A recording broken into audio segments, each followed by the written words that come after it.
Boa tarde a todos. Vamos dar continuidade ao nosso mini curso com o professor Elael. Professora, a fala é toda sua. Então, boa tarde a vocês nessa nossa segunda jornada, em que estamos discutindo as simetrias como uma forma de unificação das diversidades. Unificação, como a gente conversou ontem, né, significando que nós estamos buscando uma origem comum para as diversidades, ou seja, a mãe de todas as universidades. E a simetria é o caminho para a busca de compreender que as diversidades elas provêm de um tronco único, ou seja, somos todos irmãos, né? A diversidade ela nos unifica e não nos separa.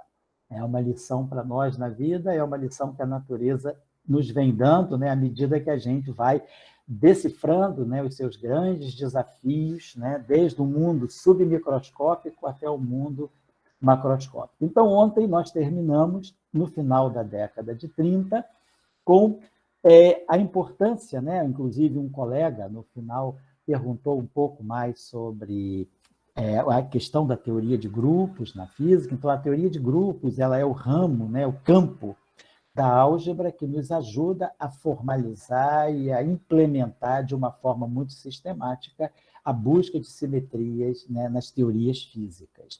Então, é bom lembrar que nós, na década de 20, vamos voltar aqui para 1928, quando Dirac escreve, né, nesses dois primeiros trabalhos aqui, a sua equação de Dirac para os elétrons.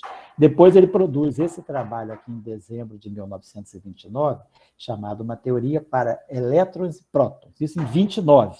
O positron ainda não tinha sido descoberto e Dirac tinha uma tendência a imaginar que o próton pudesse ser uma espécie de antipartícula do elétron.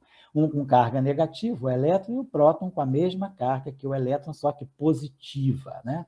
E aí vamos lembrar que nós estamos em 1929 e nós temos apenas 3 partículas elementares conhecidas. O elétron, né, que havia sido previsto lá em 1864 por Stoney, mas que foi descoberto, né, por Hooke em 1897, depois o próton descoberto por Rutherford em 1919 e o fóton proposto nos experimentos de Compton em 1923.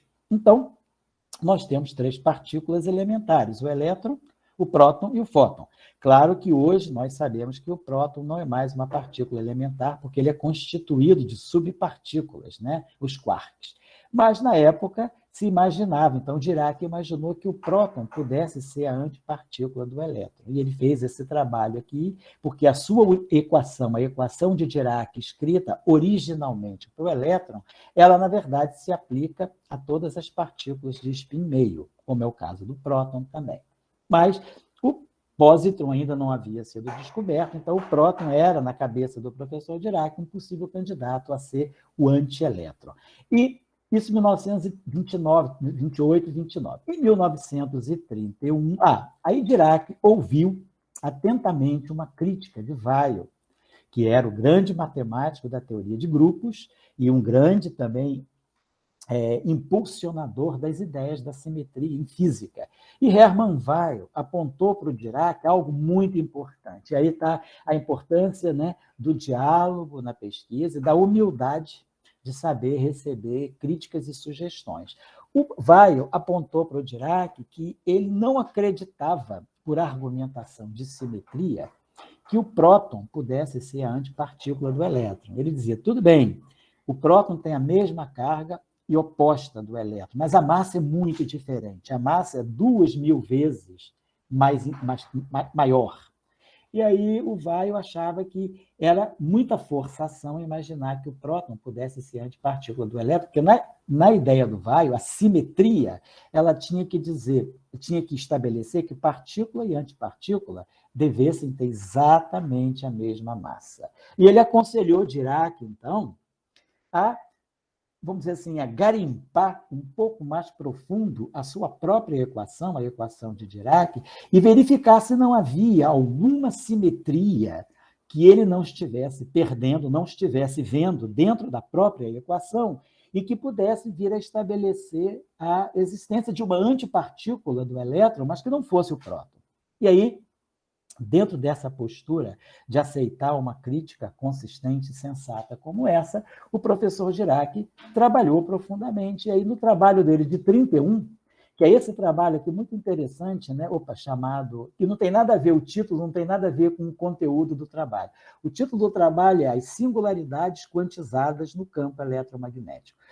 Por que o professor Dirac atribuiu esse título e o que ele estava buscando nesse trabalho? Nesse trabalho, ele começou a perceber que toda a questão estava em nossa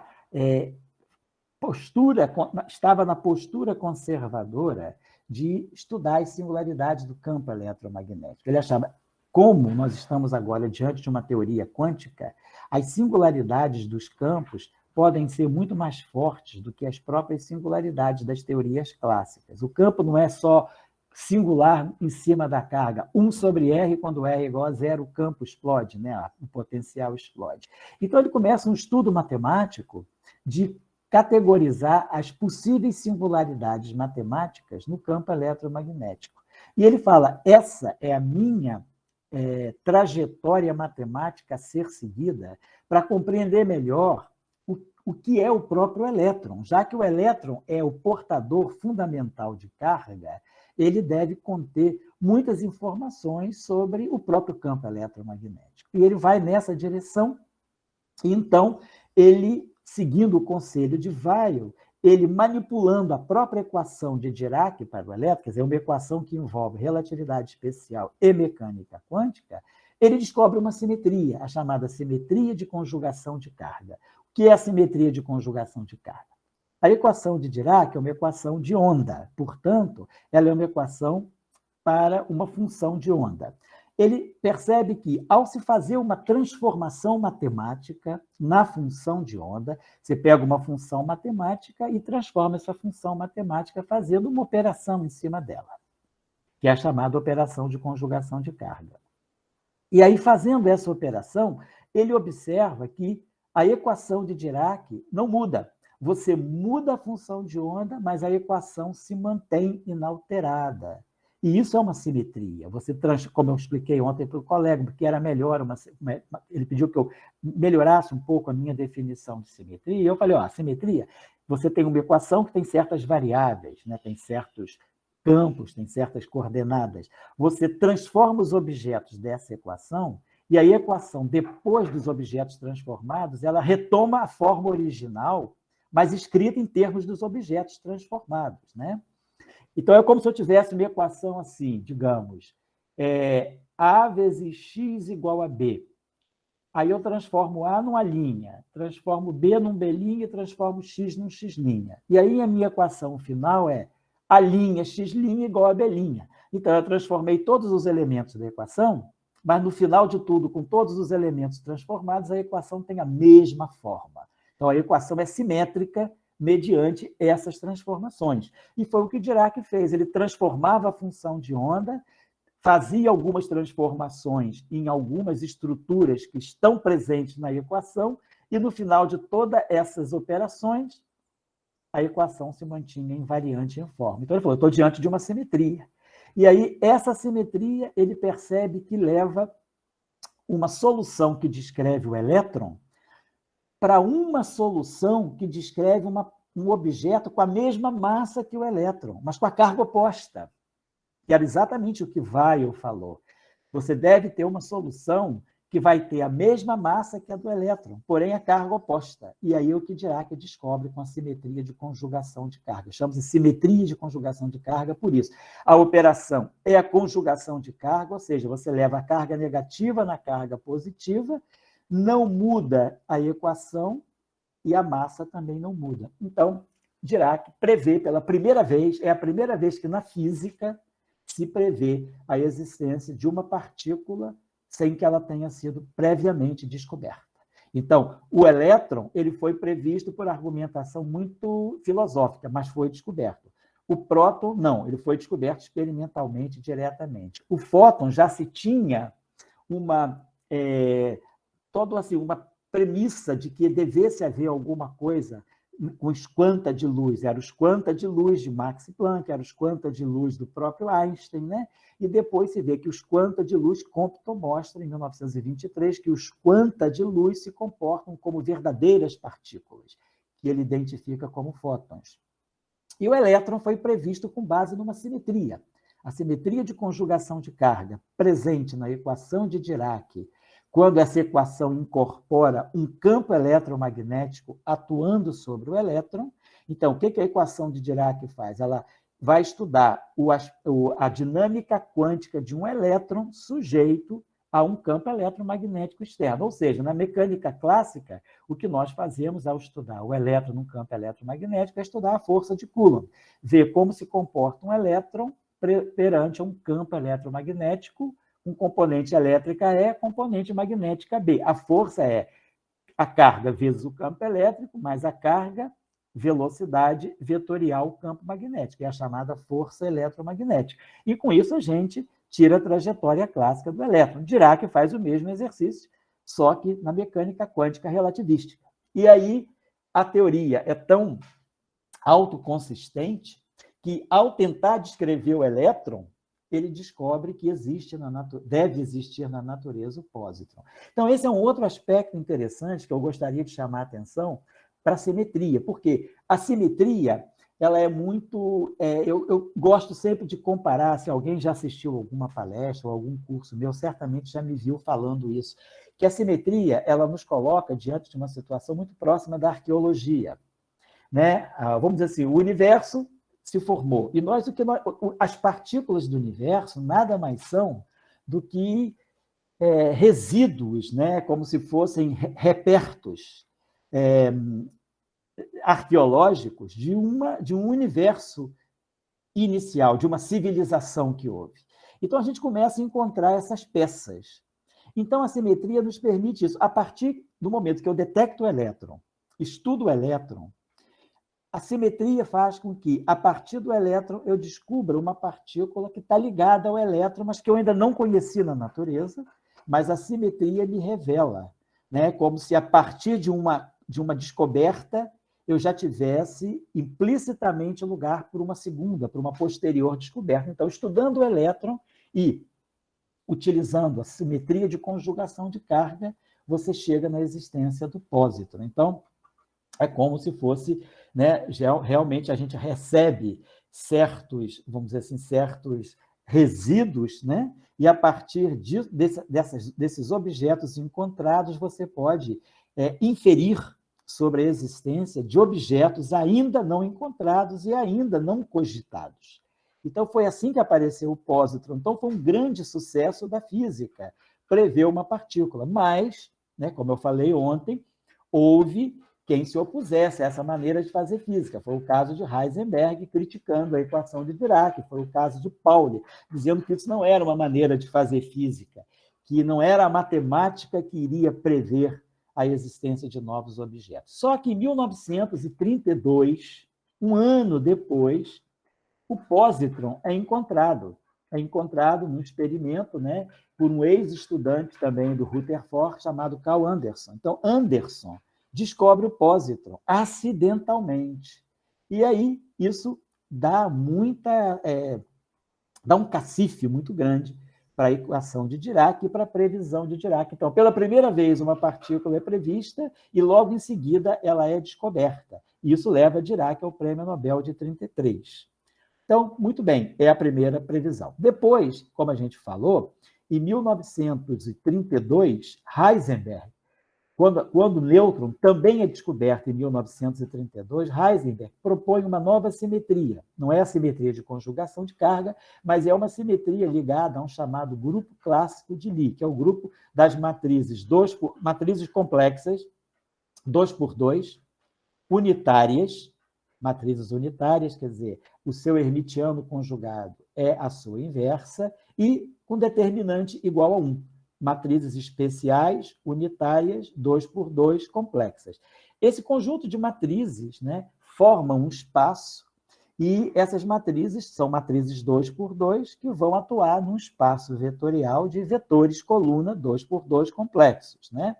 E Heisenberg diz que esse espaço matemático é o espaço adequado para se estudar a simetria entre o próton e o nêutron. É como se o próton fosse uma componente desse espaço complexo e o nêutron a outra componente. E faz-se essa associação, até porque o próton e o nêutron têm uma massa muito próximas. A diferença é uma parte praticamente em 940, uma parte em 1000. E aí é uma boa simetria aproximada. Com isso, em 1934, Igor Tamm, na ex-União Soviética, e Hideki Yukawa, no Japão, a partir da simetria SO2 entre próton e nêutron, eles preveem a existência de 3 novas partículas, chamadas pions, ou mesons pi, pi+, pi zero e pi menos. Eles propõem que, para que o próton e o nêutron se atraiam mutuamente, nuclearmente, para formar o núcleo atômico, se agreguem para formar o núcleo atômico, eles precisam trocar partículas. É a troca desses mesons pi que vai unir o próton e o nêutron. É uma força agregadora, atrativa, do ponto de vista da interação nuclear. E aí são previstas 3 novas partículas, também por conta de qual simetria? Da simetria SO2, que é também chamada de simetria de spin isotópico nuclear. Muito bem. Então, nós estamos diante de simetrias e previsões. Bom, chega-se o período da guerra e nós, após a guerra... e a outra coisa, a física também havia previsto, em 1930, nessa carta de Pauli, a existência de novas partículas chamadas neutrinos. Partículas neutras, com spin meio, como é o caso do elétron, porém de massa nula e sem carga elétrica, né? E aí, mas eram partículas meramente hipotéticas, também previstas por argumentação de simetria ligadas à conservação da energia e do momento linear.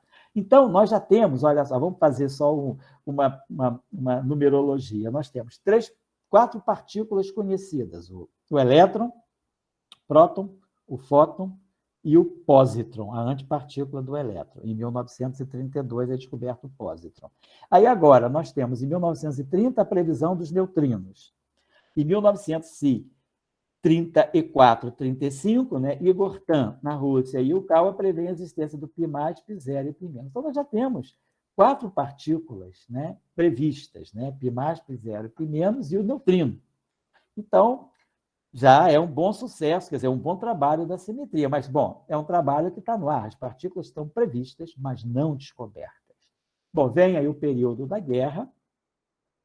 A física retoma mais fortemente a partir de 46, e Bruno Pontecorvo, um físico italiano que acabou emigrando para a ex-União Soviética por questões políticas e ideológicas. Bruno Pontecorvo é quem, na Rússia, na ex-União Soviética, dá origem e, assim, ele dá um impulso muito grande à física de neutrinos. E ele começa a estudar neutrinos, até que depois, consequentemente, os neutrinos são descobertos. Mas, em 1947 também, inclusive, o nosso físico brasileiro César Lattes, ele participa da descoberta, né, do experimento que descobriu os mesons pi. Então, essas 3 partículas previstas, né, pela simetria SO2, agora são encontradas em experimentos, né, de detecção de partículas. Não é em laboratório, mas foi detecção de partículas por raios cósmicos. Então, os mesons pi são descobertos. E Bruno Pontecorvo, em 1947, ele propõe um experimento para tentar capturar os neutrinos. Só que esse experimento é muito avançado para a época. Esse experimento só vai ser realizado, na verdade, em 1998. 51 anos depois. É um grande experimento, E Bruno Pontecorvo é realmente um dos pais da física de neutrinos. Mas os neutrinos são descobertos, né? Lembrando, em 48, então, os mesons pi, no experimento do César Lattes com Gardner, mesons pi são produzidos no ciclotron de Berkeley, em laboratório, são produzidos e medidos. Então, fica configurada, né? Fica já consolidada a descoberta dos mesons pi. Mas faltam os neutrinos. Mas os neutrinos acabam sendo descobertos, eu vou colocar aqui, em 1956. Não no experimento previsto por Bruno Pontecorvo, mas num outro tipo de experimento, feito por Raynes e Cohen, nos Estados Unidos, e o neutrino é descoberto em 56. Então, 26 anos após a previsão, o neutrino é descoberto. Então, a gente vai começando a ver que as partículas previstas por argumentação de simetria, elas vão sendo gradualmente encontradas. Bom, então, neutrinos encontrados, neutrinos em 47, tem um experimento para detectá-los, né? E os mesons pi são encontrados. Bom, então isso marca já uma certa confiança nessa metodologia, quer dizer, no estudo das simetrias como sendo uma forma muito sistemática e promissora de fazer física de partículas, porque inspecionando e investigando simetrias, nós podemos compreender a dinâmica das partículas existentes e, eventualmente, descobrir novas partículas. Bom, voltando. A simetria, ela sofre uma grande extensão, ela sofre um upgrade muito grande em 1954. Vou explicar o que houve. Em 1929, nesse trabalho do Hermann Weyl, tentando estudar o elétron, né? Quer dizer, a física do elétron, estudar a equação de Dirac em presença de um campo gravitacional, porque a equação de Dirac original ela é feita para um campo eletromagnético, o elétron interagindo eletromagneticamente. O que Weyl fez foi, vamos tentar agora estudar a equação de Dirac do elétron no âmbito da relatividade geral, com a gravitação. E aí, com isso, ele percebe, ele introduz um princípio de simetria chamada simetria de calibre, ou simetria de Gauge. Ele introduz essa simetria, que é uma simetria de fase, é simplesmente multiplicar uma função de onda complexa por uma fase. O que é uma fase? Uma fase é um número complexo unitário, é exponencial da unidade imaginária vezes um parâmetro real, exponencial de I θ. Né, que a gente usa a expressão de Moivre, que é o cosseno de θ mais I vezes o seno de θ. Então, o eletromagnetismo, quer dizer, a teoria de Weyl, ela vai na direção de trazer, de usar essa simetria para construir a física do elétron, né, a física do elétron acoplado a um campo de gravidade, a relatividade geral. Bom, em 1954, então, a gente tem dois trabalhos importantes e tem uma história muito interessante. Aqui, Yang e Mills, né? Cheng-Ning Yang e Robert Mills, nos Estados Unidos. Yang era um chinês recém-chegado, né, aos Estados Unidos. E Yang e Mills, eles propõem a extensão daquela simetria de Weyl para o caso de simetrias que não fossem apenas do tipo transformação de fase normal, mas fossem transformações de fase de forma matricial. São exponenciais de matrizes. Eles generalizam, né? Do caso da exponencial normal, exponencial de I vezes um número real, eles passam agora a estudar a exponencial de I vezes uma matriz. Isso, na verdade, nada mais é do que uma extensão do próprio grupo SU2. Esse grupo SU2 de da simetria de espinho isotópico, ele pode ser formulado como sendo a exponencial da unidade imaginária vezes uma matriz que seja hermitiana. E essa matriz hermitiana acaba sendo uma combinação linear das chamadas matrizes de Pauli. Bom, então, há uma generalização dessas transformações que Yang e Mills incorporam para tentar estudar a física nuclear. Eles falam, não, talvez a interação próton-nêutron dentro do núcleo atômico ela seja mais ampla. A gente possa construir uma teoria dinâmica baseada nessa chamada simetria de calibre não abeliano. Não abeliano por quê? Porque o produto é não comutativo. Eu agora estou lidando com matrizes, e matrizes, em geral, não têm um produto comutativo. Interessante observar que, paralelamente, em 1954, também, um estudante do professor Abdus Salam, chamado Shaw, né? O professor Shaw, ele começa a seguir, quer dizer, seguir uma trajetória que o professor Salam passou para ele estudar. O professor Shaw recebeu o seguinte problema de doutorado. O professor Salam falou com ele o seguinte: os fótons são os mediadores da interação eletromagnética. Os fótons têm spin 1. né? Então, todo mundo que estudou ondas eletromagnéticas se lembra que nós temos, né, os graus de liberdade da onda eletromagnética livre se localizam num plano, e a gente sabe que, conhecendo o campo elétrico ou conhecendo o campo magnético e o vetor de onda, a gente sai, né, que tem aquela tríade, né, E, B, K, né? E vetor B da K, B vetor K da E e K vetor E da B. Então, nós temos a onda eletromagnética, ela é uma excitação que se propaga transversamente, né, à direção de movimento. Então, nós temos um campo vetorial que vai definir os graus de liberdade da onda eletromagnética, seja o campo elétrico ou seja o campo magnético. Então, o spin é 1, porque um vetor é um objeto que tem spin 1, tem 3 componentes. E aí o professor Salam passou esse desafio para o professor Shaw. Falou, você vai estudar agora uma possibilidade dos fótons que têm massa zero e terem spin 1, eles também poderem interagir entre si. O fóton não vai ser apenas o emissário da interação eletromagnética entre duas cargas. Ele também vai poder interagir com ele mesmo. Vamos abrir essa possibilidade, até então completamente inexplorada.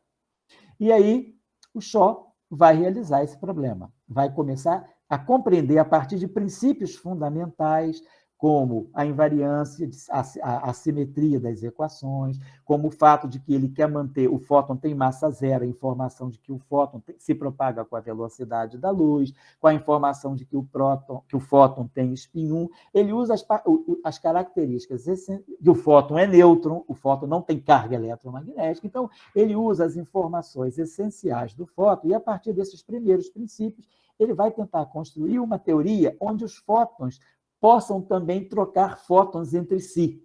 Os fótons não sejam simplesmente, vamos dizer, emissários da interação eletromagnética entre cargas, mas eles podem ser emissários das interações entre eles mesmos. Essa era a possibilidade que o Salam colocou para o Shaw. E aí o Shaw resolve essa questão. E o Shaw publica, quer dizer, não publica, ele deixa isso no capítulo 2 da sua tese de doutorado.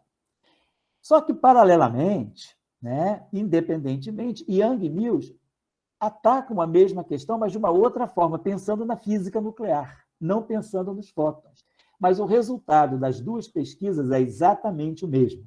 Young e Mills constroem as chamadas teorias de Young e Mills, e Shaw acaba construindo também a teoria de Young e Mills, só que partindo de uma premissa completamente diferente, que é a possibilidade dos fótons auto-interagirem.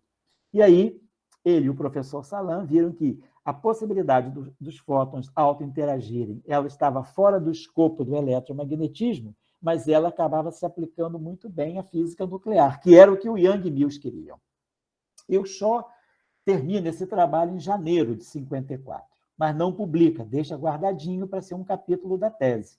E o Young e Mills terminam esse mesmo trabalho em julho de 54, praticamente 5, 6 meses depois, e publicam. Então, o crédito ficou Teorias de Young e Mills, porque o trabalho deles foi publicado e o do Shaw ficou aguardando a defesa da tese em 55. Na verdade, a gente poderia falar das teorias de Young e Mills Shaw, mas, na verdade, nós só falamos de teorias de Young e Mills. Mas, então, o papel das teorias de Young e Mills é descrever como nós podemos ter agora as chamadas simetrias de natureza não abeliana, usando agora sistematicamente os grupos de Lie, né? Grupos unitários, SU2, SU3, SUN, ou outros grupos, né? A teoria dos grupos de Lie, ela é bem estabelecida pelos matemáticos, Sophus Lie estabeleceu a classificação nos chamados grupos clássicos e grupos excepcionais. Então, nós temos uma categoria de grupos clássicos e os chamados grupos excepcionais, mas todos são grupos de Lie, e a partir de todos eles nós podemos construir teorias de Young e Mills. E o que se identifica hoje, o que nós temos hoje, é que as interações fundamentais, interação eletromagnética, interação nuclear fraca, interação nuclear forte e a própria gravidade, elas são casos especiais de teorias de Young e Mills Shaw. Então, surge em 54 uma nova perspectiva que a simetria abre através das teorias de Young e Mills. Mas lembrando que em 54 nós ainda não temos uma teoria para as interações fortes, as interações nucleares fortes, ainda não temos uma boa teoria para as interações nucleares fracas. Então, as teorias de Yang-Mills, elas começam a abrir, né, essa porta de investigação para, talvez, a partir delas nós podemos construir teorias para as interações que estão sendo estudadas e que vêm sendo, né, gradualmente compreendidas com a física de aceleradores. Então, isso é uma coisa. No final, eu vou pegar um slide para mostrar para vocês a estrutura das equações de Yang-Mills. São, na verdade, as equações de Maxwell, mas são as equações de Maxwell com termos adicionais. Pena que eu não botei nesses slides aqui, mas eu vou botar, né, vou buscar um slide depois, né, no final, para mostrar para vocês. Bom, então, isso é um momento importantíssimo, tanto da teoria quântica de campos quanto da física de partículas, que é a formulação das chamadas teorias de Yang-Mills-Shaw. Bom, e aí a gente sabe que a teoria de Yang-Mills abriu um trabalho, abriu um campo profundíssimo para os matemáticos. Então, é aquela relação que o professor Dirac coloca, né? Os físicos desenvolvem uma teoria de Yang-Mills-Shaw, teoria de Yang-Mills, e tem uma grande matemática aí por trás. E aí isso aí serve, né, de motivação para os matemáticos estudarem a estrutura matemática das teorias de Yang-Mills. E aí nós temos o chamado problema do milênio, né, que é mostrar que é um problema matemático, mostrar que a teoria de Yang-Mills, ela, pela sua própria dinâmica, pode gerar um gap de massa. Esse é um grande laboratório para os matemáticos. Então, é esse intercâmbio, né, entre física e matemática. A física propõe teorias com equações matemáticas que são novas para os matemáticos, e os matemáticos vão se debruçar sobre essas equações. E muitas vezes a matemática já tem guardadinhas as teorias matemáticas que a física ainda não utilizou, e que a física começa a utilizar anos depois. Foi o caso da teoria de grupos, né? A teoria de grupos foi estudada profundamente por Sophus Lee no século XIX, mas a teoria de grupos só entra pesadamente na física a partir da década de 1920, praticamente 60 anos depois. Então, muitas vezes, os matemáticos já têm a matemática guardada. Nós só vamos descobrir essa matemática posteriormente como uma indução feita pela física. E muitas vezes é o contrário. A física, ao produzir, né, tentar construir um modelo novo ou uma teoria nova, chega a um conjunto de equações que os matemáticos ainda não classificaram, não compreenderam, não deram teoremas de existência de soluções, e os matemáticos vão, né, buscar inspiração nessas teorias físicas para fazer boa matemática também. Então, essa questão que o professor Dirac coloca muito claramente nesse trabalho da relação entre a matemática e a física. Não é que a matemática seja simplesmente uma linguagem da física.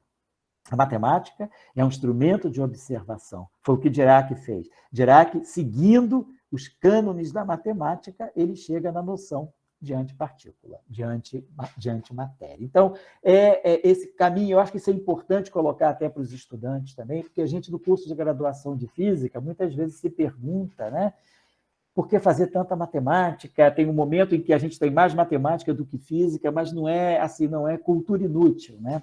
Realmente, às vezes, não é muito claro por quê, mas é necessário. Quanto mais matemática nós soubermos, né, mais instrumentação a gente tem de trabalhar uma física mais abstrata. E claro que tudo isso vai também convergir depois para uma física experimental. Bom, uma nova coisa surge no meio da década de 50. São as chamadas partículas estranhas, é a nova qualidade da matéria. Aparece um novo tipo de matéria nuclear muito diferente do próton e do nêutron. As partículas subnucleares, elas têm uma tendência a ter um tempo de vida muito curto. E aparecem nos reatores, começam a ser produzidas partículas subnucleares que têm um tempo de vida média muito maior do que o tempo de vida média usual das ressonâncias nucleares comuns. E, então, essas partículas são chamadas de partículas estranhas. Estranhas porque elas têm esse comportamento novo, de durar muito mais do que o previsto pelas interações fortes. E aí, isso vai ser a base, o aparecimento dessa qualidade da matéria vai ser a base para uma inspiração matemática de busca de uma simetria. Se essas partículas estão aparecendo, chamadas strange particles, estão aparecendo com essas propriedades muito peculiares. Será que isso não é uma nova dinâmica e essa nova dinâmica pode ter uma nova simetria por trás disso?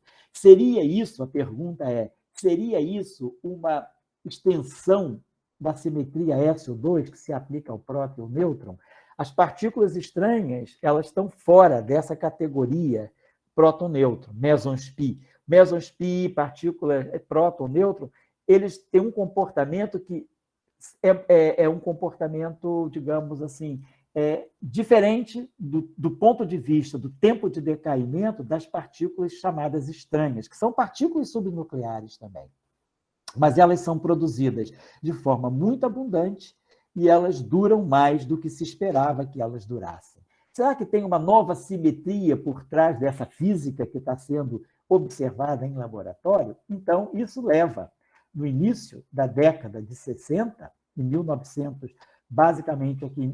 Estou pulando alguns slides, porque tem uma natureza muito histórica, e está aqui, eu vou passar os slides para vocês. Quem quiser seguir o percurso histórico vai encontrar aqui, mas eu estou me baseando mais agora na discussão da simetria. Então, o ponto importante agora é que, no início da década de 60, 1961, dois físicos israelenses, de forma independente, não colaborativa, eles chamam Murray Gell-Mann e Yuval Niemann. Eles vão justamente verificar se essa propriedade chamada estranheza ela não seria um adicional daquele número quântico introduzido por Heisenberg e por Wigner, que é o spin isotópico. O spin isotópico agrega próton com nêutron e o spin isotópico agrega meson π+, π0 e π-. Agora eu tenho uma nova categoria de partículas, que são as partículas estranhas. Então, o próton, o nêutron e os mesons π estão fora da estranheza.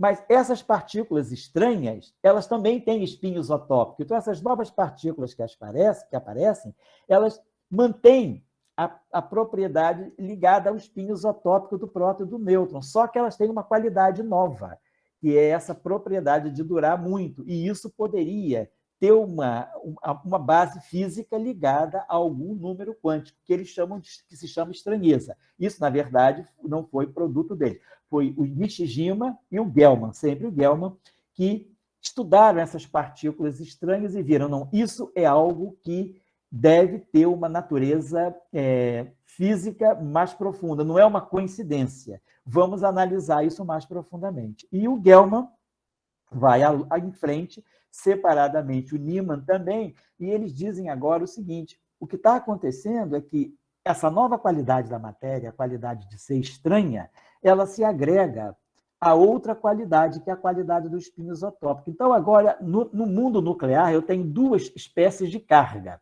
Da mesma forma que no eletromagnetismo nós temos cargas positivas e cargas negativas, então nós temos o quê? A entidade física é a carga elétrica, que pode ser positiva, negativa ou até zero, né?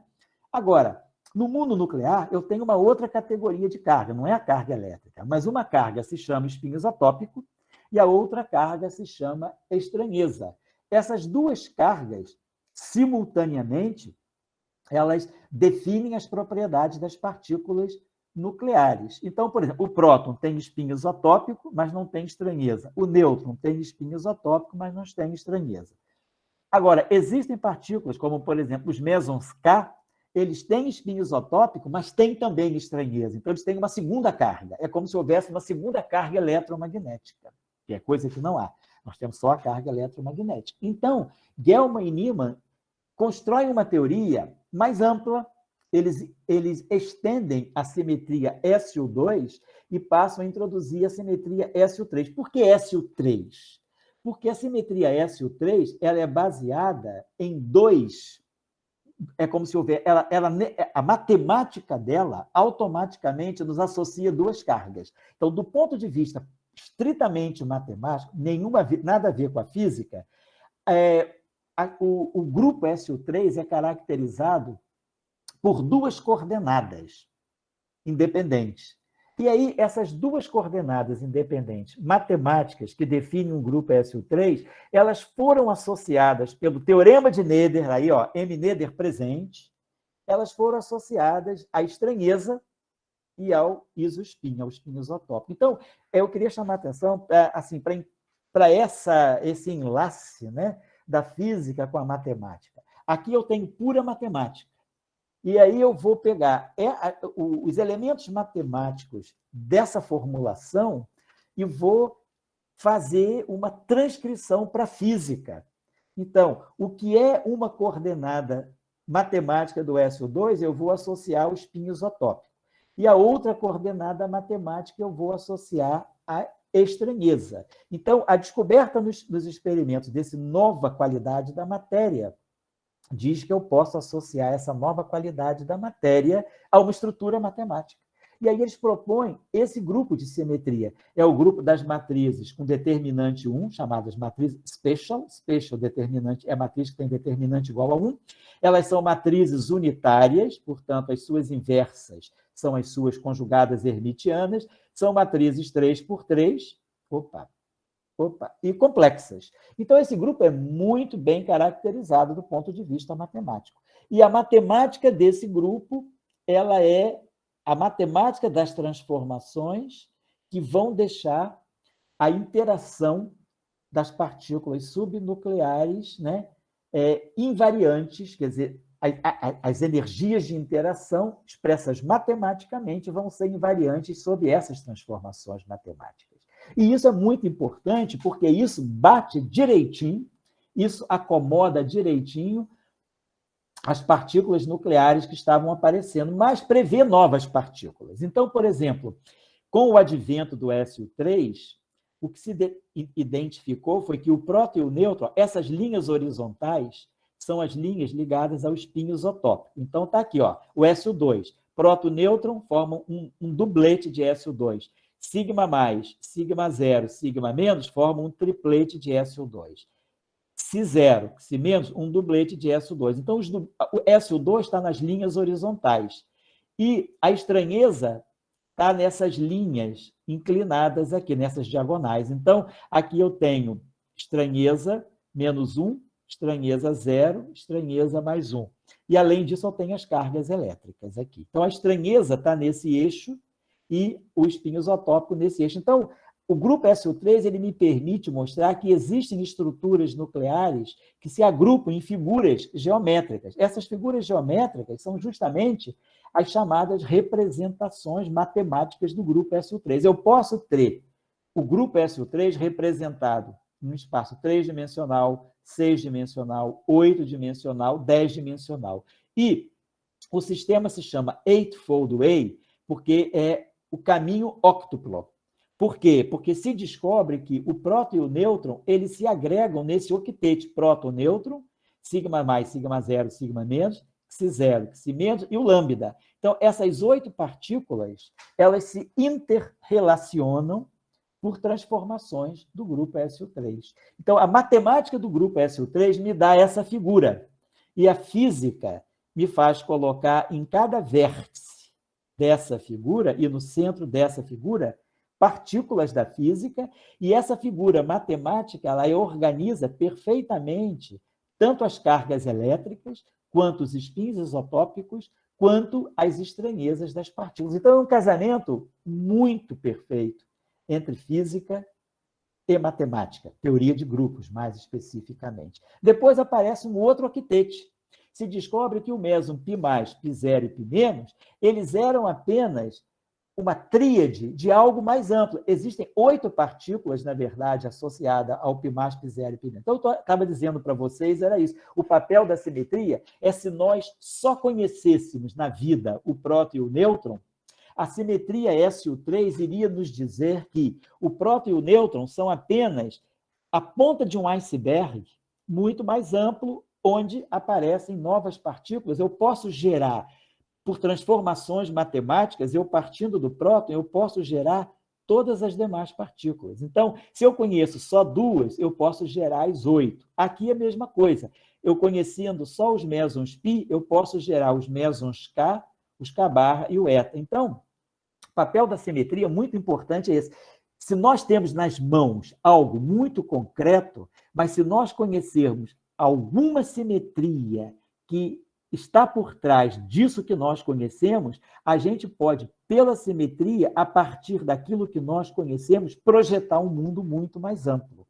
Então, é uma discussão muito interessante, né, entre realidade e natureza. A realidade é aquilo que eu tenho. Então, eu tenho na minha mão aqui do laboratório o próton e o nêutron. Mas eu tenho algo abstrato, que é uma simetria. E, a partir dessa simetria, eu extrapolo e consigo perceber que deve existir algo que não está na minha realidade presente, mas que está na natureza. A natureza tem, eu é que não estou vendo. Então, essa é a situação que a simetria SO3 coloca para nós. Claro que, deixa eu colocar uma coisa claramente para vocês. Na época, o próton e o nêutron, quando se montou esse octete aqui em 1961, nos trabalhos do Gell-Mann e do Niemann, todas essas partículas eram conhecidas. Nada aqui foi previsto, mas simplesmente foi organizado. Se viu que havia uma organização no mundo nuclear. Aqui é a mesma coisa. Porém, aqui teve uma novidade. Havia um decuplete, 10 partículas. Então, a simetria SO3 me dizia que deveria haver um grupo de 10 partículas, das quais 9 eram conhecidas, mas havia lugar para uma partícula desconhecida. Essa partícula ômega-, que tem estranheza -3, ela foi prevista pela teoria SO3. Ela não fechava, quer dizer, o que se conhecia na época, experimentalmente, não fechava esse decuplete, essas 10 partículas. Fechava com 9, não com 10. Mas aí se falou, bom, a simetria parece que está dando tão certo que vamos buscar esse objeto que a simetria está indicando que deve existir. Buscou-se e encontrou-se. Então, a gente começa a ver o sucesso da simetria SO3 também. Então, a simetria SO3, ela é uma simetria que organiza dois números quânticos, duas cargas nucleares fortes, a carga de spin isotópico e a carga de estranheza. Então, no mundo das interações fortes, né, não basta ter carga elétrica. A carga elétrica é interação eletromagnética, mas o que faz formar o núcleo atômico não é a carga elétrica, pelo contrário, aquele monte de prótons agrupados com nêutrons no núcleo atômico vai ter uma grande repulsão eletromagnética, deve ter uma força coesiva que vai vencer fortemente a força eletromagnética e vai fazer com que os prótons não desmanchem o núcleo atômico por repulsão. E essas cargas são justamente a estranheza e o spin isotópico. E aí a coisa procede. 2.500 anos depois do Anaximandro, dos pré-socráticos, né? Demócrito, Leucipo, sempre a ideia de que deve haver na natureza átomos mínimos de matéria. Então, Gell-Mann, o Niemann sai um pouco de cena, até porque depois tem uma história pessoal, o Niemann acaba muito envolvido em questões militares, né, no Estado de Israel, mas o Gell-Mann permanece no Ocidente, e o Gell-Mann, no Ocidente, começa a ir mais a fundo. Ele começa a perceber o seguinte, a simetria SO3, ela me dá um espaço tridimensional que eu não estou utilizando. Nós estamos utilizando só o octete e o decuplete. Ele fala, o que pode estar por trás desse 3? E aí, de novo, pura matemática, pura teoria de grupos. Existe uma regra em SO3 que é a seguinte, quando nós multiplicamos o espaço, fazemos o produto tensorial do espaço tridimensional pelo complexo conjugado do espaço tridimensional, eu obtenho 1 mais 8. Claro, 9 é igual a 1 mais 8, só que esse 1 é alguma coisa que não tem carga nuclear. E esse 8 é o octete. Então, é exatamente isso aqui. 1, né? É uma partícula que está isolada e as demais partículas, né? Então, nós podemos formar objetos sem carga nuclear, porque uma carga aniquila a outra, mas podemos formar 8 objetos com cargas nucleares. Então, ele começa a dizer o seguinte, por que estão aparecendo 8 partículas, 10 partículas, se eu poderia começar o mundo todo com 3. Então, ele faz a seguinte teoria, ele diz, deve haver, por trás das partículas nucleares, próton, nêutron, blá, blá, blá, objetos mais simples, a partir dos quais eu reconstruo todas as partículas nucleares. Então, eles introduzem de forma completamente abstrata o Gell-Mann e o Zweig. Gell-Mann nos Estados Unidos e o Zweig na Rússia, depois ele foi para a Suíça, era um jovem. Então, Gell-Mann e Zweig desenvolvem isoladamente o chamado modelo de quarks, nesses dois trabalhos pioneiros de 64. O trabalho do Gell-Mann é publicado no Physics Letters e o trabalho do Georg Zweig não é publicado em revista científica porque ele sofre uma grande sanção, ele sofre um boicote, porque o trabalho dele foi escrito numa linguagem muito metafórica. E a gente sabe que a nossa turma é conservadora, né?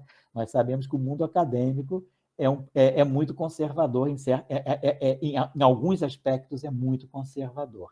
E, assim, ele apresentou o texto dele de uma forma muito desacralizadora. É como ele associou as interações fortes a um jogo de baralhos. E o Gell-Mann faz um trabalho mais sério, mas o conteúdo é o mesmo, é exatamente o mesmo. Eles chegam à ideia dos quarks. O que é a ideia dos quarks? É que, a partir de 3 objetos de SU3, e usando essa álgebra aqui de SU3, 3 vezes 3 estar dá 1 mais 8, usando o que a gente chama de produto tensorial da representação fundamental do grupo SU3, você chega aos octetos. Então, eles mostram que é possível formar baryons e mesons, ou seja, prótons, nêutrons, mesons π, partículas delta, partículas sigma, etc., a partir de 3 quarks. Com 3 quarks e 3 antiquarks, você resolve tudo. É exatamente a situação da tabela periódica. Né? Como é que a gente entende a grande diversidade de elementos? A gente reduz tudo a prótons, nêutrons e elétrons. Né? Organizando o número de prótons e o número de nêutrons, quer dizer, número atômico, número de massa. E tendo os elétrons, a gente forma os átomos. Né?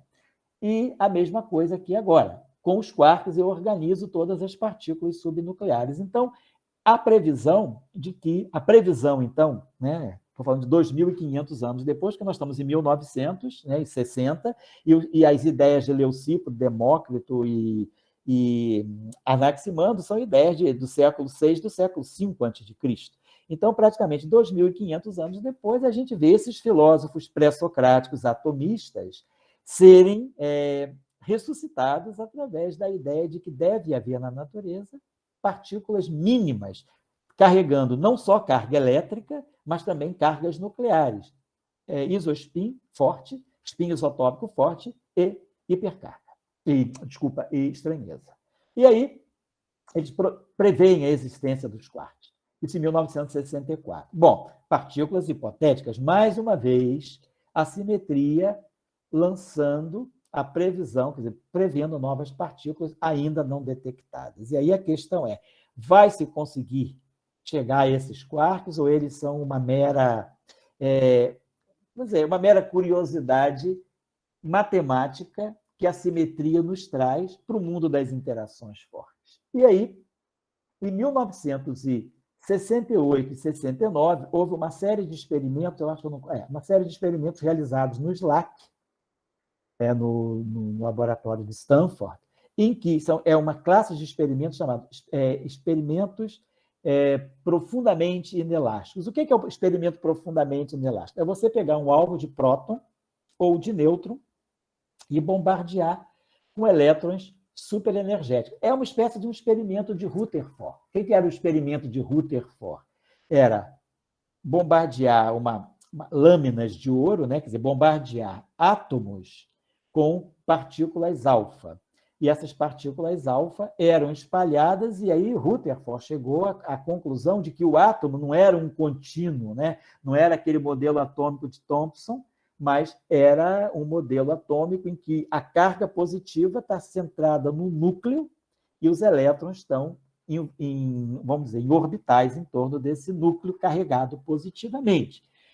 O que se faz nos experimentos do SLAC é bombardear alvos de prótons ou de nêutrons com elétrons ultraenergéticos. E se vai observar a trajetória, o espalhamento desses elétrons. E pela deflexão muito forte que esses elétrons sofrem, esses elétrons são a mudança de trajetória deles ao bater nos núcleos de prótons, nos alvos de prótons ou de nêutrons, é muito grande, há uma deflexão muito grande.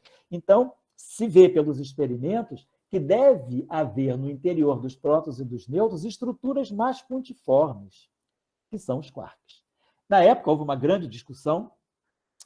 Feynman chamou de partons, porque são partes, né? Parte do próton, parte do nêutron, mas o Gell-Mann e o Zweig acabam chamando, quer dizer, na verdade, o Gell-Mann chamava de quark e o Zweig chamava de ás, como se fossem as peças do baralho, né? O ás, as cartas ás do baralho. Mas o nome quarks é o nome que se consolidou na literatura física, e então os quarks acabam sendo descobertos, identificados, perdão, nos experimentos do SLAC, de 1967 a 1970. Então, de novo, a simetria triunfa. Né? A previsão de existência de quarks, feitas 5 anos antes, se consolida 5 anos depois. E aí, é claro, os quarks vão sendo descobertos gradualmente. A primeira família, né, os primeiros quarks, U, D e S, são descobertos logo no início da década de 70, 69 e 70. O quark com charme é descoberto em 1974. O quark com o Beauty, né, o Beleza, ou Bottom, ele é descoberto em 77 e o quark top é descoberto em 95. Então, hoje nós temos 6 famílias de quarks, mas tudo saiu dessas 3 primeiras, o U, D e o S. A partir dele, se montou a noção de quarks, viu-se que os quarks existem, os prótons são formados de 2 quarks U e 1 D, os nêutrons de quark U, D, D, os mesons pi, os mesons em geral é quark e antiquark, e hoje nós temos uma série, né, de resultados de novas partículas, né, de novos tipos de quark, pentaquarks, nós temos tetraquarks, baryons e mesons formados não só por 3 quarks, mas por 5 quarks, ou por 2 quarks e 2 antiquarks. Então, existe uma pesquisa muito grande hoje no próprio LHC sobre novas formas de matéria nuclear. Mas tudo isso começou com o estudo da simetria SU3 nesse período. O SU3 Eightfold Way, de Gell-Mann e Niemann, ele trata das partículas subnucleares. Agora, o modelo de quarks de Gell-Mann e Zweig, não, ele trata da base dessas partículas. Eles partem dos quarks e, a partir dos quarks, eles montam, como se fossem legos, eles compõem quarks entre si para formar todas essas partículas. Então, todas essas figuras, 8, 10, elas saem matematicamente da combinação desse espaço 3 com 3, com 3. Então, combinando só 3, 3, 3, ou 3 com 3 complexo conjugado, a gente chega às outras representações. Então, tem uma matemática muito conhecida da teoria de grupos e a física vai fazendo, né, a identificação desses padrões matemáticos com estruturas físicas, partículas, né, elementares, como são os quarks, ou partículas compostas, como hoje são o próton e o nêutron. O próton e o nêutron são partículas compostas de quarks. Então, muito bem. Então, estão aqui as previsões. A descoberta de todos esses quarks, né, deu prêmio Nobel, quer dizer, o Gell-Mann ganhou o prêmio Nobel pela proposta dos quarks, ele ganha o prêmio Nobel de 1969. O Zweig fica fora do prêmio Nobel, isso é uma coisa que é uma história muito triste da física, né, por uma questão de puro preconceito. O Georg Zweig ficou fora do prêmio Nobel. E ele era um jovem, né? Quando ele fez essa descoberta, ele estava começando o doutorado, e ele não tinha nem orientador. Ele foi para os Estados Unidos para trabalhar com Feynman, mas Feynman poucos ouvidos deu a ele, até que já no final do doutorado, Feynman leva ele mais a sério e ele termina o doutorado com Feynman. Mas o Zweig foi uma pessoa, vamos dizer assim, muito maltratada pelo sistema. Mas ele deu uma grande contribuição. Ele não ganhou o prêmio Nobel, mas o trabalho dele foi o trabalho do prêmio Nobel, junto com o Gell-Mann. Depois, o quark com charme é descoberto em 74. Há o prêmio Nobel também para o Ting e para o Richter, pela descoberta do quark C. E depois a descoberta dos quarks T e B também, prêmio Nobel. Né? O quark B é descoberto, na verdade, em 77. O quark T em 95. Então, sucesso, grande sucesso da simetria. E aqui é só uma estrutura matemática, né? Quer dizer, como a gente grafa matematicamente o quark. Então, o quark, ele tem, quer dizer, como se é um tensor. Ele é um objeto matemático que está em vários espaços. Esse espaço alfa aqui é o espaço que diz que ele é um spinor. Ele não é nem um vetor, nem um escalar, nem um tensor. Ele é um spinor. Então, isso aqui marca o seu spin meio. Esse índice I aqui vai medir a família. Será que ele é um quark U, D, C, S, T ou B? Então, a qualidade de ser quark U, D, C, S, T ou B é o que nós chamamos de sabor. Então, isso vai marcar o sabor do quark. Depois, o I pequeno vai marcar o sabor dentro da família. Se está na família 1, o I é 1, o I pequeno pode ser 1 ou 2. Se for 1, é o D, se for o U, se for 2, é o D. Se o I grande for 2 e o I pequeno for 1, é o C, se for 2, é o S. E se o I grande for 3, o I pequeno sendo 1 é o T, o I pequeno sendo 2 é o B. Então, isso aqui marca a qualidade, o que nós chamamos de sabor do quark.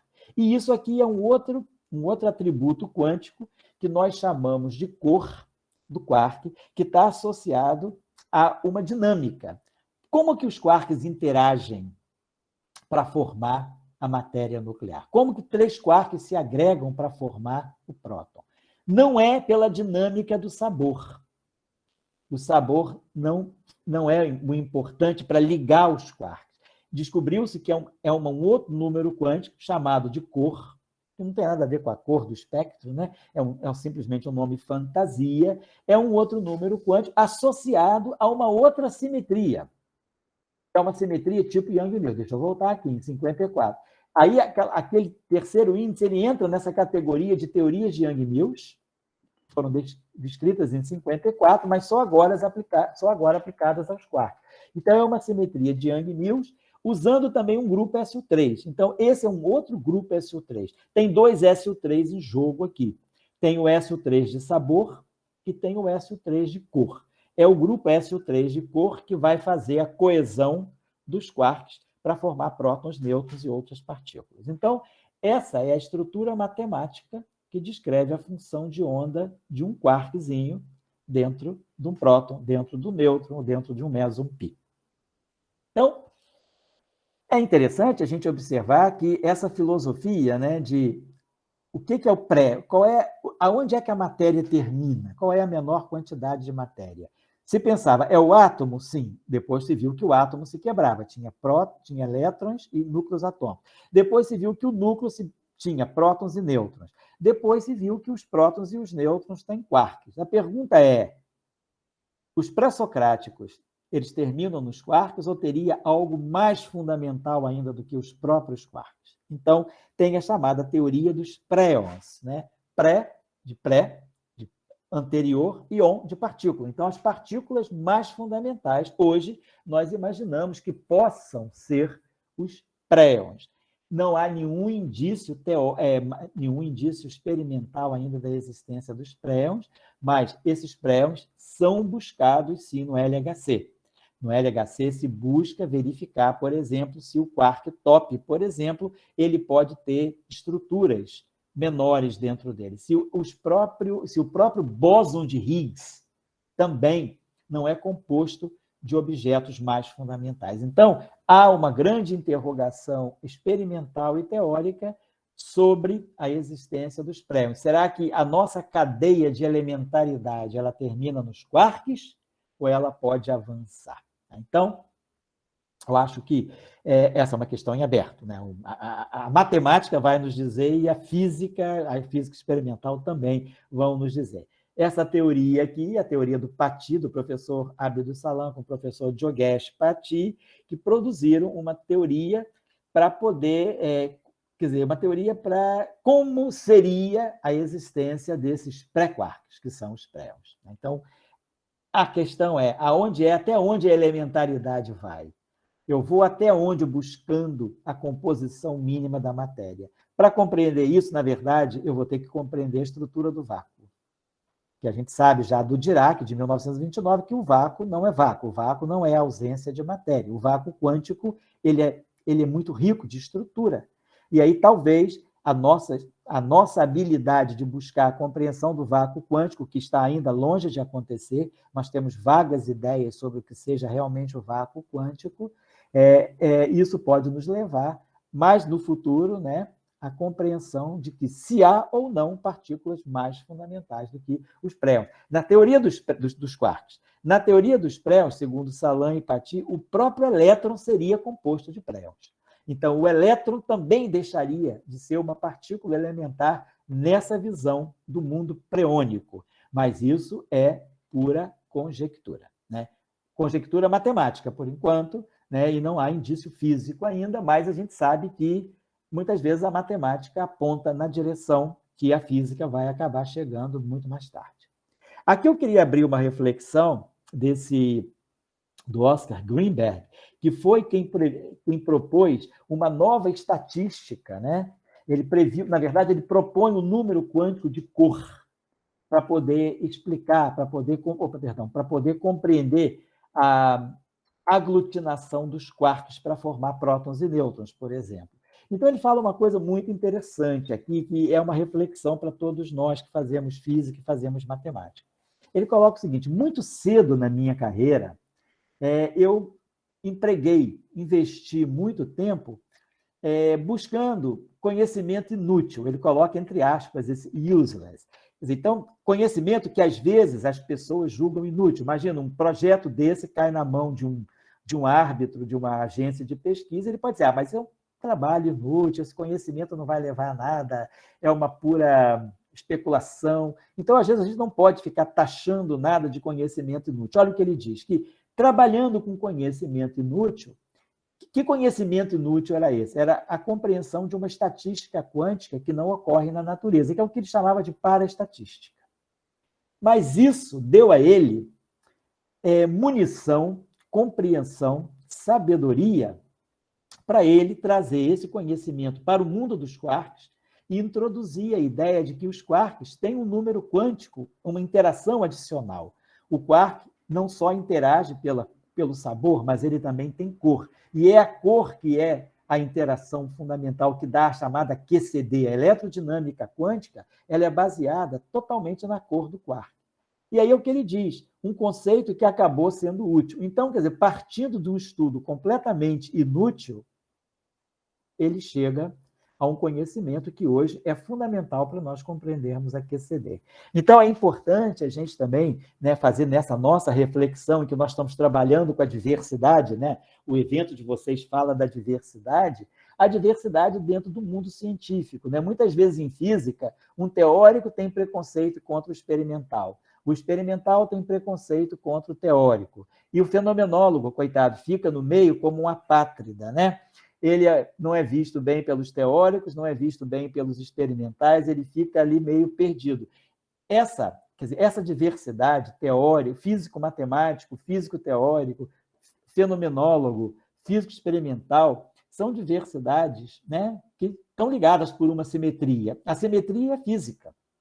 Todas essas pessoas, seja o físico-matemático, o físico-teórico, o próprio matemático, né? Vamos lembrar da M. Noether, do Hermann Weyl, dos grandes matemáticos que deram grandes contribuições à física. Então, Leibniz. Então, se a gente pegar o matemático, o físico-matemático, o físico-teórico, o fenomenólogo e o físico-experimental, esses são diversidades, né, que são unificadas por uma simetria. A simetria é física. Todos estão fazendo física e todos estão tentando descrever a natureza, compreender a natureza com aquilo que eles têm, com a sua visão de mundo, que pode ser a visão de um matemático, a visão de um físico matemático, a visão de um físico teórico, a visão de um fenomenólogo, a visão de um físico experimental. Então, é importante a gente abrir essa cabeça, né? E essa reflexão do Greenberg é muito interessante, porque ele mostra que ele foi taxado de trabalhar com coisas inúteis e, justamente, esse treinamento, né, que as ditas coisas inúteis deram a ele, foi o que levou ele a prever algo que é fundamental. Sem a compreensão da cor do quark, nós não teríamos chegado à cromodinâmica quântica. Então, nós temos aqui o quadrinho do modelo padrão. Hoje, né, nós fechamos o modelo padrão a partir de 2012, com a descoberta do bóson de Higgs, com essas famílias. Nós temos o setor de leptons, que são o elétron, o muon, o tau e seus companheirinhos neutrinos, o neutrino do elétron, o neutrino do muon, o neutrino do tau. Os quarks, as 3 famílias de quarks, os bósons mediadores, associados à simetria SU2 das interações nucleares fracas, o fóton, que faz a mediação eletromagnética, e os gluons, que fazem a mediação das interações fortes. E o bóson de Higgs, ele está aqui no mundo das interações fracas. Tá. Então, o que nós queremos chamar a atenção aqui é que, para esse quadrinho aqui, vamos olhar esse quadrinho aqui. Nós temos o muon em azul, o fóton em azul. E tudo aqui em vermelho. Por que eu estou querendo colocar o vermelho e o azul? Dentro do modelo padrão, todas as partículas em vermelho foram previstas antes da descoberta. E as partículas em azul, elas foram descobertas sem uma previsão inicial. Então, o que eu quero chamar a atenção aqui é a força, né, da matemática, a força do conceito de simetria na própria constituição do modelo padrão, em que nós temos aqui 1, 2, 3, 5, 7, 9, 11, 14, 15, aqui são 8, 23 partículas previstas e matematicamente encontradas, né? Hoje a gente sabe que nós temos a existência delas, e 2 delas foram introduzidas já de uma forma, vamos dizer, mais empírica. Elas foram primeiro descobertas, né? Quer dizer, a descoberta do muon, o muon não havia sido previsto matematicamente, não havia sido previsto teoricamente, e nem o fóton. O fóton havia indícios, né, do quantum de luz, que depois acabou virando a partícula fóton com os experimentos de Compton. Mas então a gente está vendo, o modelo padrão, ele se baseia fortemente, né, na simetria. Então, nós temos a simetria SU3 associada à cor das interações fortes, a simetria SU2 associada à física de interações fracas, como também uma simetria abeliana U1. Quer dizer, essas 2 simetrias juntas, SU2 e U1, elas descrevem o mundo da unificação eletrofraca. E o SU3 descreve as interações fortes. Então, o modelo padrão ele é baseado nessas 3 simetrias matemáticas, SU3, a física associada é a cor. SU2 e U1, a física associada são as cargas fracas e a carga eletromagnética, interações fracas e interação eletromagnética. Então, é a importância da simetria, né? E, como eu estava colocando, a importância da diversidade. Quer dizer, do ponto de vista do mundo eletromagnético, o elétron é muito diferente do neutrino. O elétron tem carga negativa, o neutrino é neutro. Então, eletromagneticamente falando, o elétron e o neutrino são muito distintos. Do ponto de vista das interações nucleares fracas, eles são simétricos. Então, vamos dizer assim, há uma irmandade muito maior entre o elétron e o neutrino do ponto de vista das interações fracas do que do ponto de vista das interações eletromagnéticas. Então, quer dizer, o mundo das partículas nos mostra que, por trás da diversidade, pode haver uma unificação. Quer dizer, a unificação eletrofraca é justamente mostrar como as interações eletromagnéticas e as interações fracas, que são muito distintas no nosso mundo, como elas têm uma origem em comum. Vamos pensar no seguinte: a interação eletromagnética ela é agregadora. Cargas de sinais opostos se atraem. Por isso a gente forma o átomo. As cargas positivas do núcleo atômico atraem os elétrons orbitais, então a gente tem uma estrutura ligada eletromagneticamente por uma força de coesão. E as interações nucleares fortes também, os quarks são coesos para formar prótons e nêutrons. Os prótons e nêutrons são coesos para formar núcleos atômicos. Então, a interação nuclear forte, ela traz coesão para formar agregados de matéria. A interação eletromagnética também traz coesão para formar agregados de matéria. É o caso dos átomos, é o caso das moléculas com as forças de Van der Waals. Agora, as interações nucleares fracas, elas não formam nada, não há nenhum átomo, não há nada na natureza que seja agregado pelas interações nucleares fracas. Elas são muito peculiares nesse sentido. Elas não formam estruturas, elas simplesmente transformam a natureza da matéria. Por interação nuclear fraca, um quark D decai num quark U, um quark C decai num quark S, um quark T decai num quark B. Quer dizer, o quark troca de sabor pela interação nuclear fraca, mas os quarks não se unem para formar estruturas a partir da interação nuclear fraca, é a partir da interação nuclear forte apenas.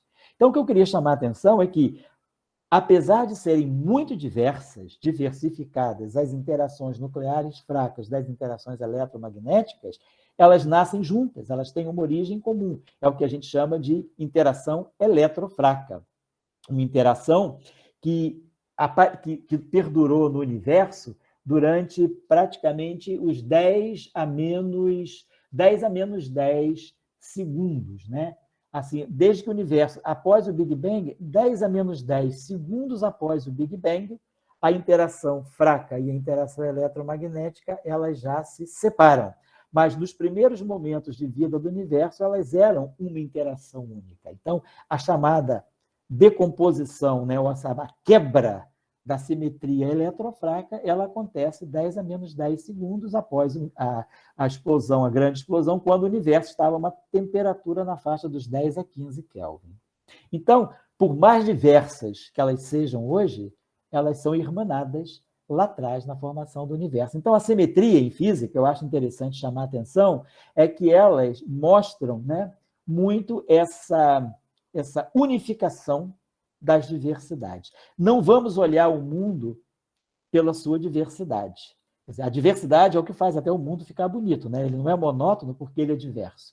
Mas a diversidade, ela não pode gerar, vamos dizer assim, hegemonia, porque por trás da diversidade a física nos ensina que há sempre uma simetria. E a simetria é o que coloca todos, né, num patamar de igualdade. Né? A assimetria, né? Quer dizer, por que a sociedade brasileira é tão assimétrica? Né? Porque ela é tão desigual. Né? Será que lá atrás, né, a gente poderia buscar um momento em que não havia tanta desigualdade? Né? O que gerou essa desigualdade? Então, o mundo, né, das partículas elementares, ele nos traz, quer dizer, essa concepção que a matemática nos dá, quer dizer, o conceito de simetria é um conceito que é um conceito mais metafísico do que matemático, ou do que filosófico, ou do que físico. O conceito de simetria é um conceito no fundo, é um conceito ligado à transformação. Quer dizer, a transformação é uma coisa muito metafísica, ela está além, né, da física, está além da matemática. Agora, o que habilita a noção de simetria é a teoria de grupos, que é um campo da matemática, um campo da álgebra, e a simetria e a teoria de grupos, elas entram na física e fazem com que nós possamos compreender as chamadas interações fundamentais de uma forma mais sistemática, de uma forma mais metodológica. Então, eu acho que é importante, né, a gente nunca também, muitos de vocês, todos nós vamos ser professores, né, somos ou vamos ser. Não adianta, ninguém que faz física vai ser só pesquisador. Uma hora você vai ter que dar aula, vai ter que orientar, e orientar também, né, transmitir conhecimento.